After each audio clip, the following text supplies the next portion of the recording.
Hi friends, good evening. இன்றைக்கி பார்த்தீங்கன்னா எங்கள் வீட்டில் ஈவினிங் ஸ்நாக்ஸ் டீ வித் பட்டாணி ஃப்ரை ரெடி ஆகிட்டுருக்கு.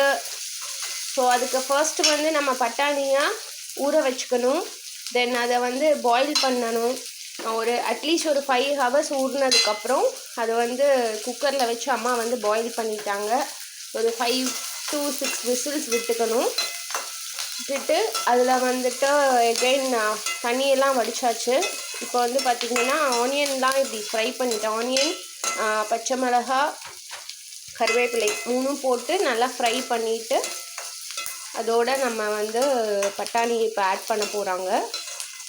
ஸோ இப்போ ஆனியன் பாயில் ஆகிட்டு இருக்கும்போது லைட்டாக உப்பு போட்டுக்கணும். அதோட எவ்வளோ தேவையோ அது மட்டும் ஆட் பண்ணிக்கோங்க. ஆட் பண்ணிவிட்டு நல்லா ஃப்ரை பண்ணிக்கோங்க.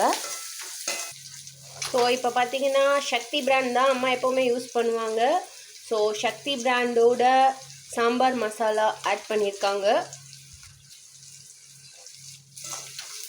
ஸோ அதை ஆட் பண்ணிவிட்டு நல்லா ஃப்ரை பண்ணணும். அது நல்லா ஸ்ப்ரெட் ஆகணும் ஆனியனில் ஃபுல்லாக. ஸோ நல்லா ஸ்ப்ரெட் ஆனதுக்கப்புறமா நம்ம இப்போது வேக வச்சுருக்க பட்டாணியை அதில் ஆட் பண்ணிக்கணும். That's all.